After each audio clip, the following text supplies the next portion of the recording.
Hello, beautiful souls. I am Valeria Maritza here at Healing Through You podcast. I am an infinite being of light, and so are you. I am so excited about today's episode because I have received the hint or the go ahead on telling my backstory. And the reason for me to share this backstory is because it really feels like a lot of you who are just listening in, just tuning in to your own abilities, waking up, becoming aware of different things might be able to see yourselves in my story. And so this is going to help you figure out where you are on your path, what it is. You're not crazy. This is the story. So let's begin. My first awakening, or when I first woke up, was in 2020, except I didn't know that's what was happening. I had several different things that happened in my life that were like amazing miracles, whoa, aha moments. And I didn't know because um, all of the spiritual talk and availability was not this available online 25 years ago. So I'll tell you a little bit about it. I was going through a really rough time in my life. For those of you who do numerology, I was going through my ninth year. That was my ninth year. And for those of you who don't know about numerology, the ninth year is a year of completion. So that is a year where a lot of people graduate from something. They end some type of job to go into the next thing. They may move somewhere. Maybe there's breakups or different things like that, but there's like an ending of different things. And my number 9 year that year was humongous, right? So my marriage of about a year and a half just completely disintegrated. I sold my house. I moved out of the country. All of my friends, it seemed, just like fell out of the face of the earth from my space. It's just like everything changed. And as we know, when we're living in our human bodies, we don't like change. So it was a very difficult time. But this is what happened, and this is where everything starts to just come out. And I want to really share this because I want to give you hope. As you know, when we're going through difficult experiences, they are just the breakthrough of something even better happening for you. I know it does not feel that way while you're going through it, but that is what ends up happening if you allow it to happen.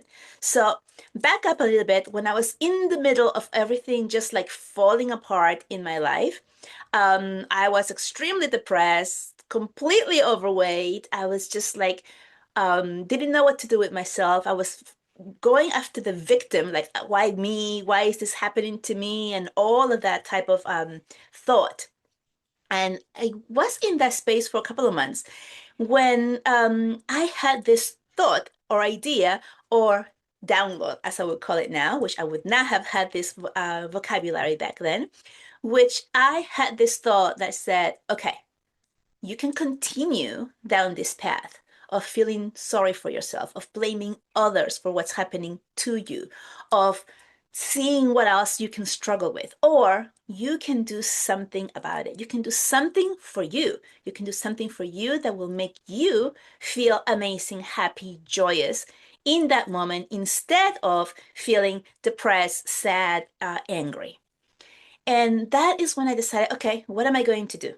I'm going to take a trip. And I decided, and this is important too, because it's when we make a decision that things change. We can think about things, we can mental about things, we can begin to like figure out and dream about it. But if we don't make that decision, we don't take action. And without action, nothing happens. You remain in the same spot.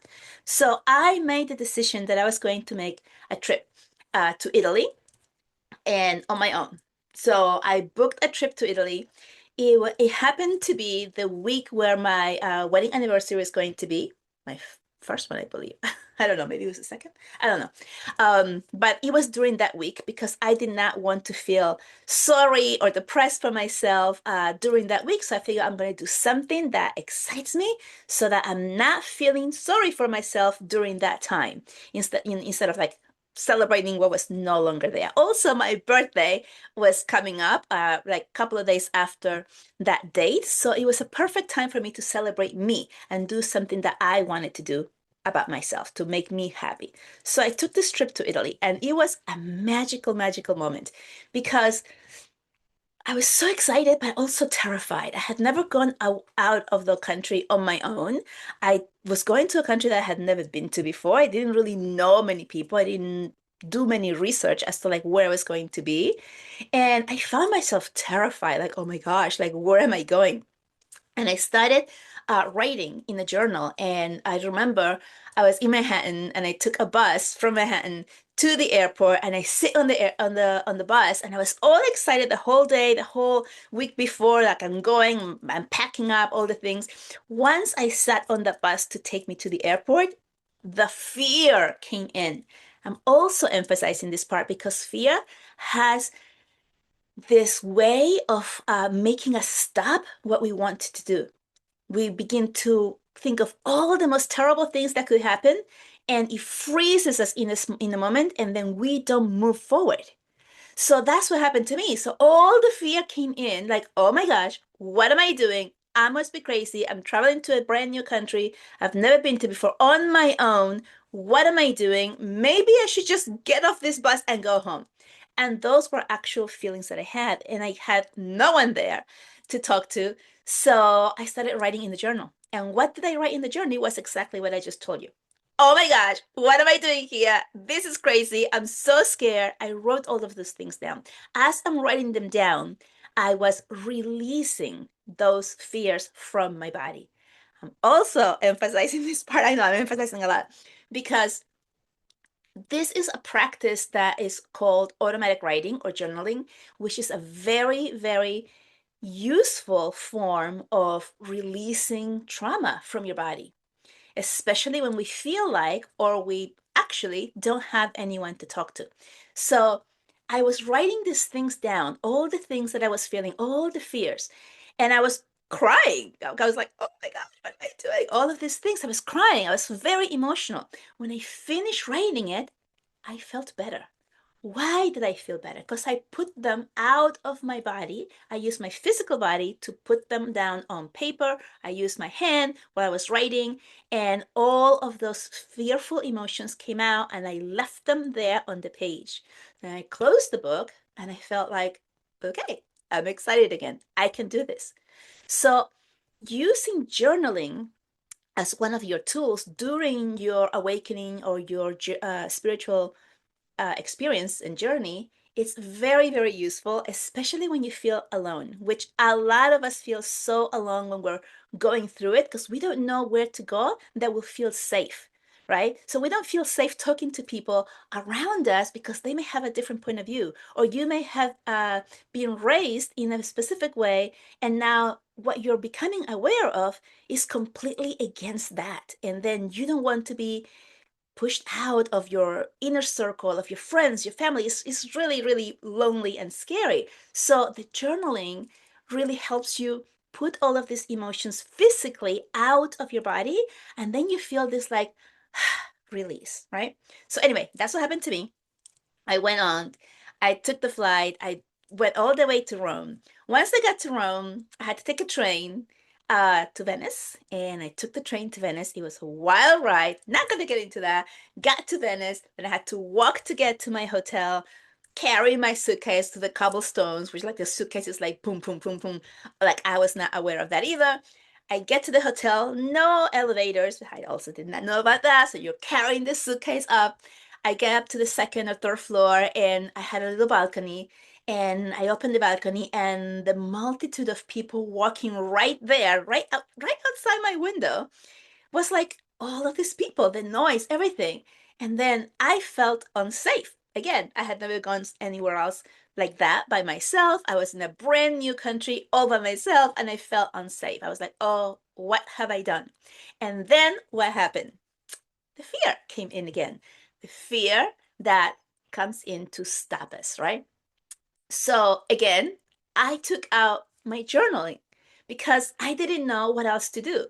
And just to be clear about this, my journal was this big like regular size page, what do you call that? Sketchbook. I have bought a sketchbook because my intention was to draw whatever I saw in Italy because I was an artist. I was studying, I had art, I studied art, so that was my intention. But then because I had that, it became my place to write because I didn't know what else to do. And it was just like an intuitive thing, like let's start writing. And I used that book to write. So my sketchbook became my journal without intending it to be. Just putting that out there. So I wrote again all the fears that I had in this book. I was extremely exhausted with jet lag. I had been traveling through the night and then taking planes and trains and walking to get there. And I just took it up, went to sleep. I woke up in the evening and I just went out for a walk in Venice. I found it to be the most romantic place, the most beautiful place. And I was very sad that I was there by myself. So I don't recommend you going there on your own or if you're not attached. I don't know. That's just my take on it. So that's what happened. Then the next day, I took a little boat to a church and I went into this little church. It was a white one, like a dome. And I walked in, I sat down, and as soon as I sat down, I heard my mother's voice speaking to me just as clearly as you're hearing me now. And my mom had just passed away on my ninth year. So she had passed away like less than a year. And I sit there, close my eyes, and I hear her speak to me. And I had this amazing telepathic conversation with her while sitting in this church, this Catholic church in Italy, tears running down. It was like I was in a different place in this bubble where I could sense her, feel her, know her, hear her. And I had this back and forth conversation with her, and I didn't want to open my eyes because I knew that if I opened my eyes, it was going to end the conversation. It was going to cut whatever it was that I was having. It was an amazing, amazing experience that I had. And then after having this conversation, it came a time where I don't even remember how it ended, but it ended. And I opened my eyes and I saw this tourist walking by and they were looking at me because I had like tears coming down because I was so emotional that I was talking to my mom who had just passed away. So I was like, oh wow, I'm in a public place and people are walking around and they're watching me, right? And I was in my own place. So I didn't care. I was not aware of anyone else. It was just me and this energy that was communicating with me in this church, which felt sacred, which felt safe. Now, I grew up Roman Catholic. So communication with anything of this type is frowned upon, is not looked as something that is nice or you're supposed to be doing. So for me, all of that went out the window. I mean, I just didn't judge it as anything bad, even though that was the teaching, because of what I felt. Now, here's another clue for you. Trust what you're feeling. What is it that you are feeling inside that is going to give you all of these beautiful gifts and all of this truth about who you truly are? Because all of the things that we have been taught are really not true. And I know this might be controversial, but, or maybe it is controversial, especially if you grew up Catholic like this or religious like me. So I was like, okay, this is amazing. I couldn't believe it. It was so magical. It was so amazing. My mom gave me all kinds of encouragement. Oh my gosh, I'm feeling like emotional just thinking about that time. Telling me how proud she was for me and how I was doing the great things and how I had chosen me for the first time. And it was just incredible. Excuse me. So,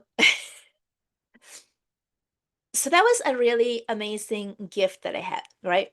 And I didn't see it as a gift, or I didn't see it as like I'm able to communicate with the death or with the departed or with energies from a different realm. I didn't see it in that way at all. It was just something that happened. It was a natural thing for me. I loved it. I embraced it. It was amazing. I felt safe. I also didn't feel that I was doing anything wrong because I was in a church. So I didn't feel like I'm communicating with something evil or something bad because I was feeling like, hey, I'm in the house of God right now. So, and I didn't ask for this, it just happened. So, I felt so good about this. My mom also gave me messages from my siblings, which I came home to give to them, and they didn't want to hear it because they also grew up Roman Catholic, and not having had the experience that I had, for them, they were still looking at the teachings, at the book of like, this is not something that we do. This is not something that we embrace or that we like or that we want to hear about because it's supposed to be evil. So they did not want to hear it. And I'm a Taurus and I'm very strong-willed, and I didn't want to hear about that. I was like, hey, mom gave me a message for you. I'm giving it to you. I'm delivering it. I don't care what you feel. I know. Now I know like that was not as good to feel that way, but I was like, I got a message for you. I'm gonna deliver it. You deal with it with whatever it is that you have. So I did, and they were not very happy with me, but that was the thing. Okay, going back, I had another amazing gift that happened. So I happened to be there during the Jubilee, which I didn't really know what the Jubilee was, but while you're in Italy, this huge doors in specific churches get open. And once you walk through that door, all of your sins are forgiven. I didn't know this was a thing. I didn't know it was happening, but it was happening at that time. So I go to visit this church, St. Peter's Basilica, where the Pope is and everything. And inside that beautiful basilica, there's La Pietà, which is that beautiful white marble sculpture of the Virgin Mary holding the body of Jesus, all carved in marble. It's just amazing. Like a lot of beautiful, amazing things are in that church. So anyway, I walked through that portal and I literally felt my body lift. I felt like all this heaviness, all this darkness, all of this feelings of I'm doing something wrong, or I failed at marriage, all of those things just lifted and I felt amazing. And I wasn't expecting that. I didn't know what to expect, but it was a feeling that I felt in my body. Like I literally felt this lift off. I don't know how else to explain it to you, but it was incredible. So that was the second thing. I was like, okay, amazing. The third miracle that happened for me was I was walking through the Spanish Steps, and I walked all the way up the Spanish Steps. On the top, there was another church, and I walked in the church. They were having a wedding.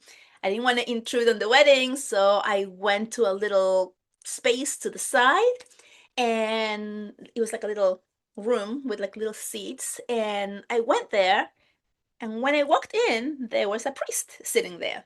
And I just sat there. And for some reason, I had this urge to just tell him my story. What had happened in my life, my marriage dissolving, all of that stuff. Like, I just poured out my heart to this priest.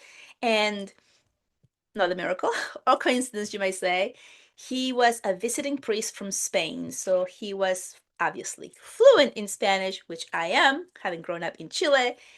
So it wasn't that he was speaking Italian and I was speaking Italian to him. Even though I studied Italian, I was not as fluent as I was in Spanish. So here's a Spanish speaking priest in this church in Italy where I happen to walk in, the only person, and I tell him all my story in Spanish. And after he listens to the whole thing, he advises me to get my marriage annulled. And this is a word that I didn't know what it meant. I had never heard of an marriage annulment in the Catholic Church or the faith. I didn't know that was a possibility. I was born and grew up with the teachings of till death does you part, and that's it. And so I really felt trapped, and I felt like a failure, and I felt like all of this terrible things that were the conditioning of the law being taught, right, through my life. So for him to say this was completely out of the left field. I was not expecting it. I didn't know what it was. But what happened is that it felt like, again, another thing being lifted off my chest. Like, you are forgiven by God. Like that's how it felt, because I wasn't asking for this. I didn't know that was something to ask for. It was offered to me based on my situation, based on my story that I shared. It was offered to me through this priest in a church in Italy. So to me, it was like, oh my gosh, I am getting a blessing from God. I am getting the go ahead to let go. I felt this sense of freedom of from my marriage and from the beliefs that I had. And at the same time, completely brought an awareness to everything I have known till now, till now isn't. How can this way of living all of my life, all of my life, that I grew up knowing this is the law, this is how things happen, this is the way things must be, how can the same people who teach this in Italy be telling me something that is opposite to that? So it completely like just like took off that wall, that veil of like, whoa, if this isn't true completely to the way that I had believed, then what else isn't? And that's what opened up the rabbit hole trip of what else is there that I don't know? What else have I believed about me or about how things work or about how life is or about how anything that isn't actually what has been taught to me, that is different, that is shifted, that maybe it's just not true at all? What is it? And so that allowed me to release that part of me that felt like a failure in marriage, or in the Catholic Church, or as a Christian, or whatever it is that you want to put a label on. It just gave me that freedom. I came home. I decided that I felt so amazing and so great in Italy that I just wanted to move there. So I came home, I believe on May 2nd or 3rd, somewhere in there. And I had a plan. And the plan is, okay, I'm going to file for divorce. I'm going to move to Italy. Period. I didn't know how. I didn't know where. I didn't know what I needed to do. But I knew that those were the next steps. And this is also a teaching part for you, a part for you to see and understand that once you make a decision about something for you, you don't need to know all the steps. You don't need to have everything lined up. You just need to know what you want. You need to make the decision, and you need to know what the first step is. So for me was I need to file for divorce, right? I didn't know how long it was going to take. I didn't know anything. I just knew that's my first step. So I came home, and the next day, I called a friend and told them my story, like what had happened. I said I need a lawyer, and they recommended a lawyer. And the next day, I went to see that lawyer, and I filed for divorce. It was like that. It was like the next day, the next day. And then after that, I was like, okay, I need to sell my house because we have purchased a home together, and neither one of us had enough to buy each other out. So we needed to sell the house and split, whatever we made from it. So I had to put the house up for sale. I was like, okay, I'm going to do that, and I'm going to move to Italy. So I started the process, and then I started to release my belongings. I started giving away, selling, getting rid of my possessions, right? So the furniture that we had, whatever it was, I started just releasing it, letting it go, and moving it out because I couldn't take that with me to Italy. I also went through a complete wardrobe change. I was wearing mostly everything black all the time, long sleeves, long everything. It was just heavy, heavy clothing that I hated, I did not like, but it was part of what you wore to work. Um, because I was working in New York City, so black was a thing, and so everybody was wearing the uniform, even though I was like, oh, that's not the uniform, but yeah, it's a uniform. So I was doing that, and I started getting rid of all those clothes. I don't need this clothes. I don't need this. I don't need this. Oh, one more thing I have to say. So I had just graduated with my teaching degree, and I was like, oh, I need to look for a teaching job. So I was actually still going for interviews to get a teaching job. And I remember getting to this school and looking at it and feeling like, I don't want to work here. And I went in, I had my interview. I answered a question which, as soon as it came out of my mouth, I knew it was the wrong answer. I was I answered it as what I thought they wanted to hear, not as the true thing that I thought or felt. I just said what I thought they wanted to hear, which was the wrong thing. And obviously, I did not get that job. I came out and I was like, oh, thank God. Thank God. And that was like my last interview that I had scheduled. And I was like, thank God. Now I can just go on and move to Italy. So I didn't stop the steps of living where I was. I just kept going. I just kept doing the things. I didn't stop anything. I just kept going to see where it would take me. If I had gotten the job, maybe I would have not moved to Italy. I don't know. But what happened is that I just kept doing the things and I kept moving one step at a time. I also remember that while my house was on sale, we finally got a buyer. Things were not like now that houses sell so quickly. Usually, 25 years ago, you could have a house sitting in the market for 3 to 4 months before you got a buyer and then go through the process, which could also take 2 to 3 months to close. Well, I got a buyer and I was like, okay. And then their inspector found that I had asbestos in my home.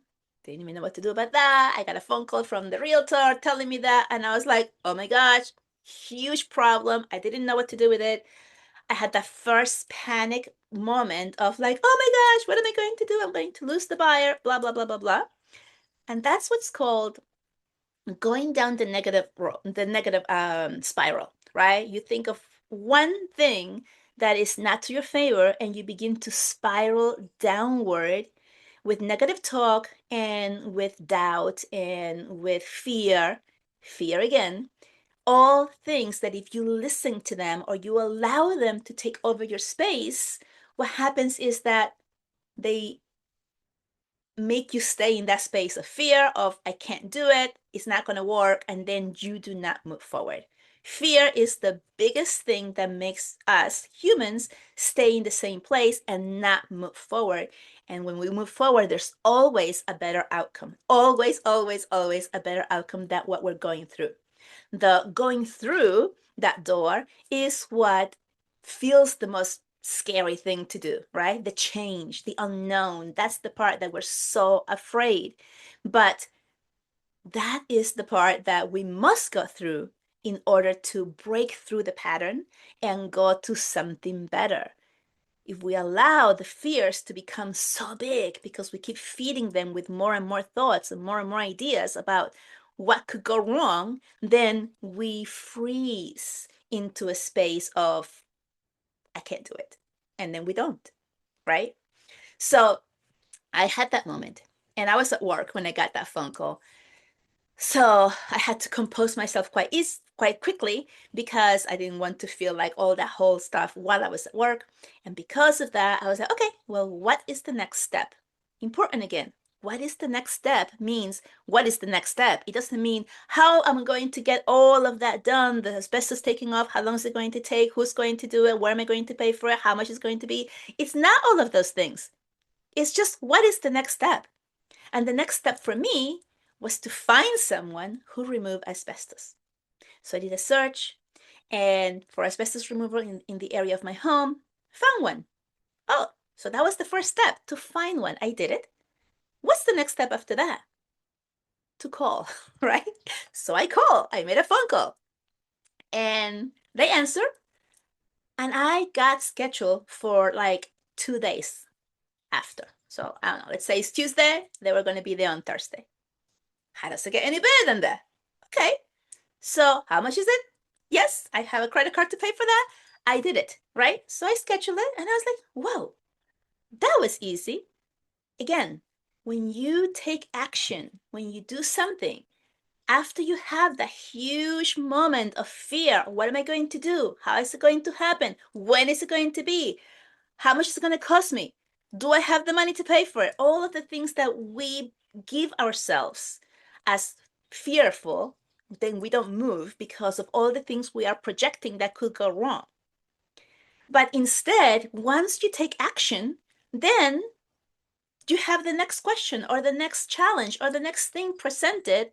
And then that's when you think about or you figure out the next how to do it, right? So, oh, I do this. Oh, I have a credit card. Oh, I can put in the credit card. Boom, done, right? So I did that. 2 days later, my house was asbestos free. Beautiful, completely. It was like a 1 day job. They did it. I couldn't believe it. I was like, oh my gosh, my basement looks amazing. Wish I had this when I was living here. Not now that I'm leaving, right? How many of you have sold a house and then done some repairs and then were like, oh my gosh, why didn't I do this while I was living so I could enjoy this instead of whomever is going to buy it, right? So that happened. I was like, okay, so that happened. So things happen quickly. My divorce moved quickly. I believe it was 6 weeks. June. Yeah, it was like 6 weeks, maybe 2 months total when my divorce papers came through, and I was completely free from that marriage. I had to do that before I did the annulment thing, by the way. It's a whole other process if you're looking for annulment from the Catholic Church. You have to get divorced first, and then you can apply for annulment. You cannot get annulment without having the first legal part done first. So that happened, completely dissolved. I had a coworker who was older than me who was like in awe. She's like, Valeria, I have never seen someone move through a divorce that fast. How are you doing it? Valeria, I don't know how you're selling the house so fast. How are you doing it?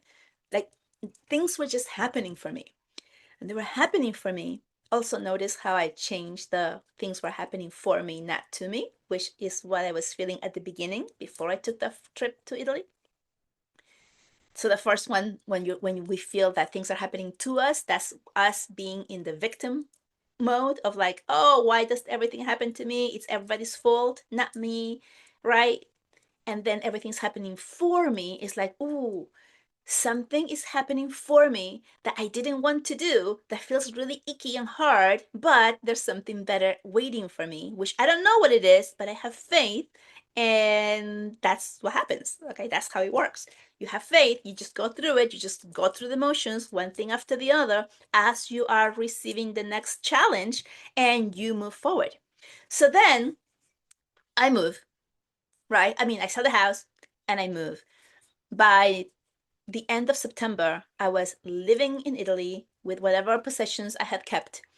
I had sold the house, I had gotten rid of all of my other property that I had, and I was living in Italy on my own. Amazing experience, fabulous. I could have never dreamt this, thought of it, or decided that that's something that I wanted had I not thought about me first. What can I do now so that I can bring happiness to myself instead of feeling sorry for myself? Which was the thought that I had in early March, I think it was. And that's when I had decided to take that 1 week long trip to Italy, right? Had I not taken action on that, none of these other things would have happened because I would have still been there. I wouldn't have had a dream of like, oh my gosh, I feel so amazing here. I want to live here because that's what happened. I felt so amazing in Italy that I wanted to live there, and that's what I did. So that is how my first awakening happened. But I didn't know that that was an awakening or an awareness or whatever. I had no words. It was just like, this is life. This is what I'm doing, blah, blah, blah. Okay. After that, about about a year after that, I moved back to the States and I was, living here. And while I was living here, I was really interested in tarot cards and, the divinations and mediumship, especially mediumship because I had had that one experience with my mother and I wanted to hear it again. And I didn't know how it had happened. So and I wanted to have more of it. So I started going to mediums, having fabulous readings. I started going to people who read cards. I started doing yoga. I started going to meditation. So like one thing after the other. And while I was doing all of these things, I was working as a teacher, an art teacher, just to clarify. And but I was really interested in all of these other things. And every time I did something, like I went to a mediumship, I was like, oh, how cool would it be if I could do that? Or if I went to yoga, I was like, oh, maybe I should be a yoga teacher. So every time I would find something else that was more metaphysical, I would be interested in it and I would think, oh, maybe this is something that I could do. Maybe this is something that I should go into. But it never felt perfect or it never felt good enough, as in, yeah, go study that and do that and teach that, right? It just never felt that way, but it felt like this is my path. My path is more of this now. I just don't know what it is. And nobody from all of the psychics and mediums that I went to see ever told me anything like, oh, you can do this or you have any gifts. Like you see other people, other mediums or people on TV who say, oh, yes, like every single medium that read me told me, oh, you're going to be doing this. I did not have that. Okay. No one said anything like that to me. So to me, I was still seeing them as being something special or something different from me, as them having a gift that I didn't have, right? And this is also important for you to know because we all have that gift. We all can connect with other realms if we want to, if we choose to, if we're leaning into that. We all can do it. It's not just certain people who are the chosen ones and are better than us, because that's what we look at it, right? We look over here on earth, we look at things as being better and, right? Like this is the lower, this is the better, right? Even in school, these are the kids who don't do as well. These are the really smart kids. These are everybody else in the middle, right? We are always putting things in categories and judging. But we are all divine beings. We are all able to connect. We are all able to do these things when we choose it, when we ask for it, right? And having been born and through the Catholic Church, I mean, being not born through the Catholic Church, but uh, being, what's the word I'm looking for? Grown up with that, right? With those teachings, this has always been something that is like, no, you have to go through someone like the priest in order to connect with the higher being, or the Pope is the highest one to God, and that was the belief, right? So I'm this mere little person here without any gifts, without any powers, and you have to go through the clergy or anyone else to move forward. And that's not the truth. That's just the programming that has been keeping us, the masses of people, separate, feeling separate from the divine. But we are the divine. For another story. I'll, I've talked about this in other places, but in other podcasts. But that's the truth, and we don't know that. We feel this separation, and we're not. We are actually all one. We're all together. We are just as divine as the next person. So anyway, no one told me anything like that. And then towards the end of my time, because I was living in Nashville, there I was taking meditation course, or not course, like a classes, just going to meditate in a class. That's what I mean, not a class to teach or anything. And when I was leaving one of those sessions, the instructor, who was very, very charismatic. She had just received this dowsing rods, I think they're called. The ones that you hold like that, and it's like you hold a rod that's then sticking here, and then it goes out, and then you hold them and you ask questions, and the rods open and close, so they move which way to say yes or no. You can see some people like on YouTube that do this all the time, and they ask questions from other realms, and then they say yes or no, right? So she said, "Oh, I just got this like a couple of weeks ago. Let me try them. Let me try them on you." And I was like, "Okay." So she just puts them like this in front of me, right? And both rods moved towards my left, right? So her right, my left. So they both moved that way. And she goes, "Oh, Valeria, you're living in the past." And I got this huge emotion of almost anger or like, what? There's no way. Like, my life is so much better now. Don't tell me that I'm still holding on to the past. And I said, what? No. And as I said that, I took my hand and I went like this. I said, no, I'm living in the present. And I went like this with my hand and I moved her rods. I moved her rod that were both on my left, like pointing this way, and they opened up. And she went like, oh my God. She's like, how did you do that? She goes, you might have some, whatever, gift or something. That was the one and only time that anyone said anything to me about maybe I could do that. But I didn't pay any attention to that. It's like, yeah, right. Like, I didn't think that that was something big or significant. I didn't think anything of it. As a matter of fact, I'm extremely skeptical, and I thought she's just moving this rod by herself, right? Which now I know that you can't do that while you're holding them like that, just moving them. I mean, maybe you could. I don't know. I actually don't have any of those rods. But that was the first time that somebody said to me that maybe I could do something.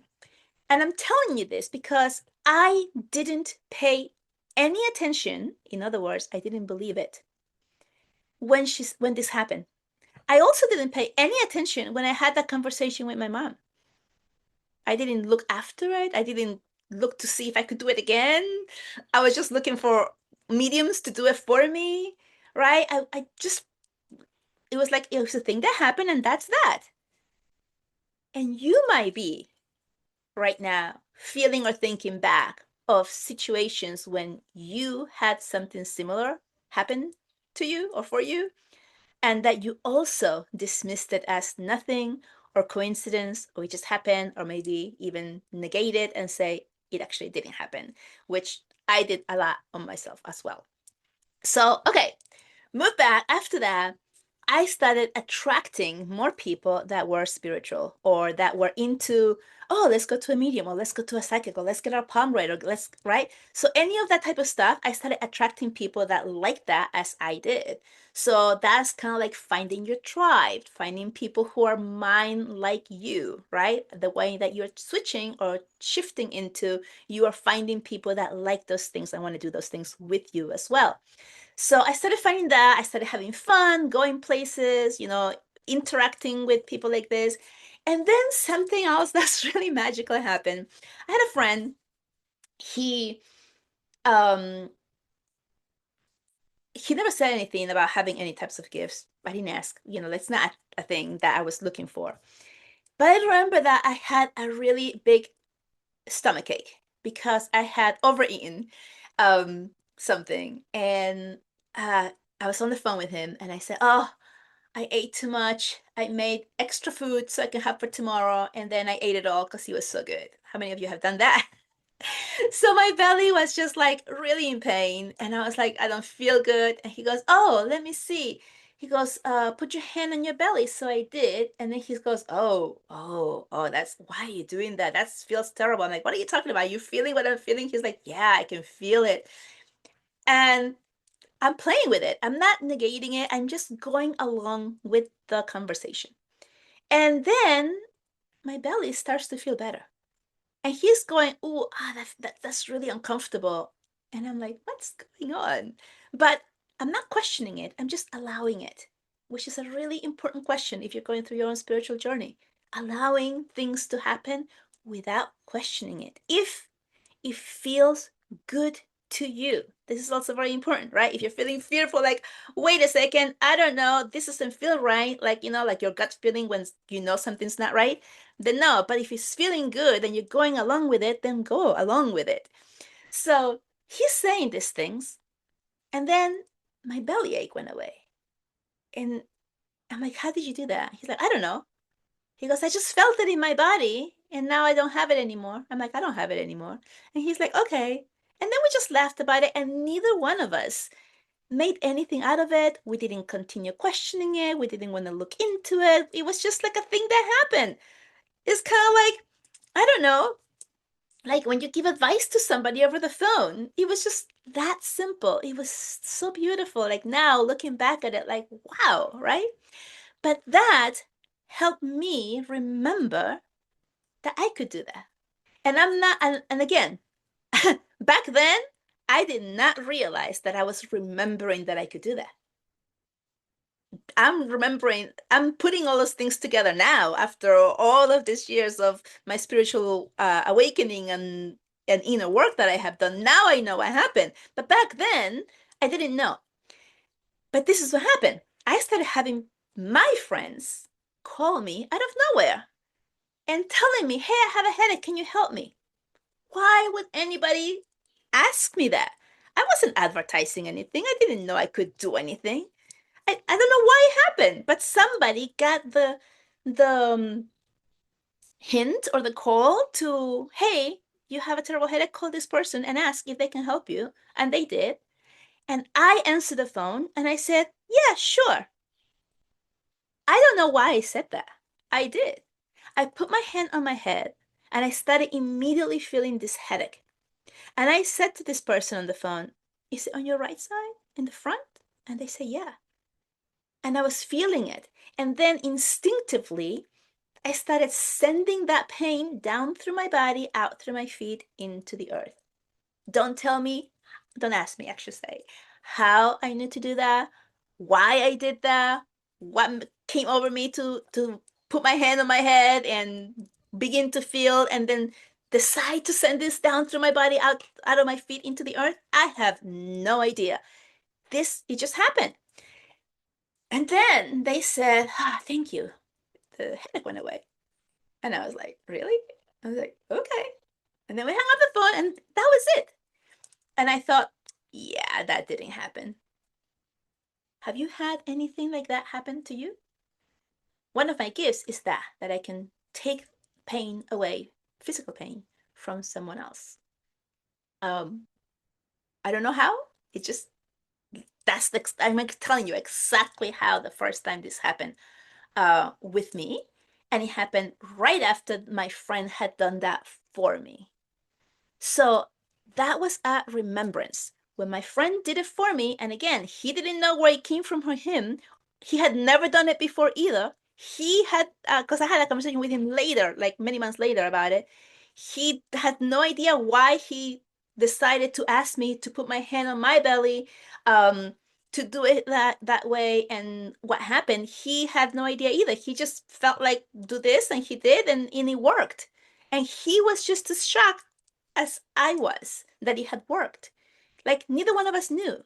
So maybe you are going through something similar. Maybe it's different, but maybe it's similar. Maybe it's annoying. Maybe it's like you know what to say to someone when they ask you. Maybe you just know something about the person. Maybe you know where they're holding on to the illness. Maybe it just, I don't know, right? Because we're all different. We all have different ways of connecting to our own unique gifts. So maybe you now are thinking back of like, wait a second, I've had XYZ. Maybe you're seeing spirits and you're afraid of them. And maybe you're thinking now, wait, I've seen shadows out of the corner of my eye. It really scares me. But now maybe you're putting that together. Maybe this is awakening something within you to help you remember that this is one of your gifts, that this is something that you can do, that you can actually communicate with other realms. And there is a reason, purpose, and way for you to help someone, whether in spirit or in human bodies, right now. And this is the way that you are remembering, just like I remember that I could do that without knowing that I was remember that I could do that. After my friend did that for me, then I could do it for someone else. How incredible and amazing is that? It's the chain. It's kind of like the chain of giving the flame from one to the other, right? Like in the Olympics. Or if you know anything about Reiki, when you when you do Reiki, when you study Reiki, so that you can practice it, you receive the flame from someone else who's already doing Reiki, who's a master at Reiki. They can give you that flame so that you can do it and you can use that energy to help others heal. So it's almost like that, right? But here's the thing. Like for example, in Reiki, there's like all of these different things that you must follow, right? These rules, this order of things. You do this first, you do that, right? You make this sign with your fingers, you imagine this light. So there's all of these rules of how to do it so that you can activate that light and then use it through your hands onto someone. But what was happening with me and my friend didn't have any of these rules. It was just a natural thing that was just happening. It was a remembrance of something that I guess did before, and now I'm remembering that I can do it, but I didn't know I was remembering. It was just like, oh, now I can do this, right? Okay, so many years went by where I was playing with this energy. And playing with the energy means this: going to see psychics and mediums and playing with energy and see if I can help other people remove the headaches from their bodies, and then taking it away from myself, saying, yeah, that didn't happen. They just said that because they're my friend, or whatever else that is taking away what just happened, because it is so incredibly unbelievable that you just can't hold it within you. Like, yeah, that cannot be, because I have been taught my entire life that that is not possible, right? Have you been told your whole life that whatever it is that you are going through is not possible? That's the thing, right? So now begin to feel back into your own experiences. What have you been going through that you can feel and make the connection like, hey, maybe that thing that I was going through is instead of isn't. And how do I do that so I can do it again on purpose, right? Because this is the time. This is the time for you to awaken all of your gifts and your abilities and remember who you truly are, so that you can live a better life than what you already have. Whether your life is not as good as you want it to be or is amazing and great, it can still continue to be even more amazing, even greater than what you have now, because you're remembering that you are not just this body, but you are all at once, and that you are divine, and that you are worthy of whatever it is that you're feeling and able to do, that you are worthy to connect with whomever it is that you want to, that you're feeling that connection already. Because I know that if you're here and you've watched all of this up to here, that there must be something that you are remembering right now. This is what I do when I work with my clients one-on-one, is I help them remember who they are by giving them the feedback and the confirmation that the things that they're sharing with me are real. And then we practice them, and then I help them release all the things that they're holding within their bodies, their wounds, their negative thoughts or beliefs, so we can release them, and I can help them release that so that they can have more light within themselves and remember more of who they truly are. And this has been my passion since I became aware of all this, which was about 5 years ago when I took my first course with another healer who taught me how to go within. And that's all you need to do. You don't need anyone else, you don't need me, but what you do want to do is go within yourself. You want to meditate, you want to do automatic writing, you want to still yourself in the spaces of where nothing really exists, but everything exists at once. You want to engage yourself in doing the things that you love to do. And while you're doing those things that you love to do, you're rising in your energy, in your body. And when you rise in your energy here, what you're doing is you are connecting more with your higher self, with the true divine part of you. And while you remain in that space of ecstasy, what happens is that you begin to remember, make those connections, and bring those memories back to the now, into your body, so that you can remember who you are. what you're able to do, what your intuitive gifts are. This is what you receive from doing the inner work, from doing your meditations, your automatic writing, from engaging in the things that you love. So it was 2020 when I hired my first spiritual coach who taught me how to do the work, the inner work. And I'm telling you this, the tools, breath work, meditation, automatic writing, journaling, all of those things, those are the tools. Okay. You do them consistently and intuitively and on purpose. And you don't stop. You just keep doing it. And that's how you begin to release the things that you are holding within your body that are no longer serving you. The things that are big blankets of how things work that may not be the truth anymore for you.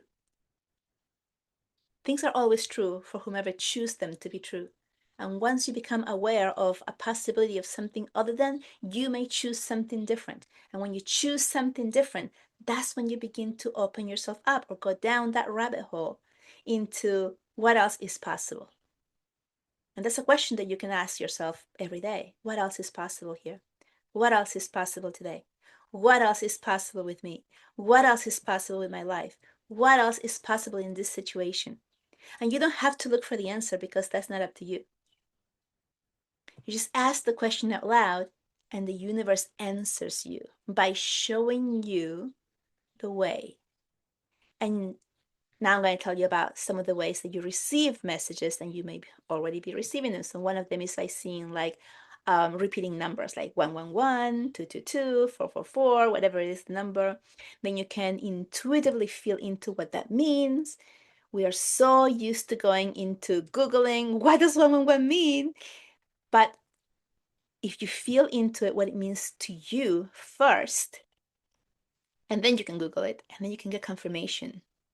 Or when you do a Google search, there's so many different answers. There's so many different things that say, oh, 111 means blah, blah, blah, right? And there's like a lot of different things that it could be. You ever think about why that is? You ever wonder why there's so many different answers? How you're supposed to choose which is the right one? The reason there's so many answers is because there are different answers for each person. So if you see a number, a repeating number like 1111, first feel into it. What does that mean for me? Pay attention to what you were doing or thinking or talking about right before that was presented to you. And then see if you can make a connection of a knowing or a remembrance of like, oh, maybe it means this. And then that's what it means for you. Then if you do a search and you get like 20 different answers, like on one means all of these different things, is because there's different people who have done what I just told you and then have posted it. And so then the results gives you a compilation of what different people have written, of what it means for them. And if you're just starting, you might want to read them and you might be going like, nah, that doesn't feel right. I don't like that, whatever. And then you're gonna read one and says, oh yeah, that feels exactly like what it is. That or you like the answer. You're like, oh yeah, I want that to be the answer because that feels really good. And you feel this excitement, a little bit of excitement about it. Then that is the answer for you. That's how you know which is the answer. But I ask you to first tune into yourself so that you can feel into what is the answer for me, what is the meaning for me, what are my angels, what are my spirit guides, what is my divine being trying to tell me and convey to me. And the answers are always there, and there is no coincidence. Everything is always happening for you in a way that is delivering to you exactly what you want. Here's something else. The more that you lean into receiving the message and then paying attention and believing it or trusting it, the more that you are going to get more guidance, more answers the next time. Because it's like a relationship. If you meet somebody new and you talk to them once a month, that relationship can grow, but it's going to grow really slowly. because you're only meeting with them once a month. If you're talking to them every week, that relationship is going to grow so much faster because now you're talking to them 4 times as often as if you would have once a month.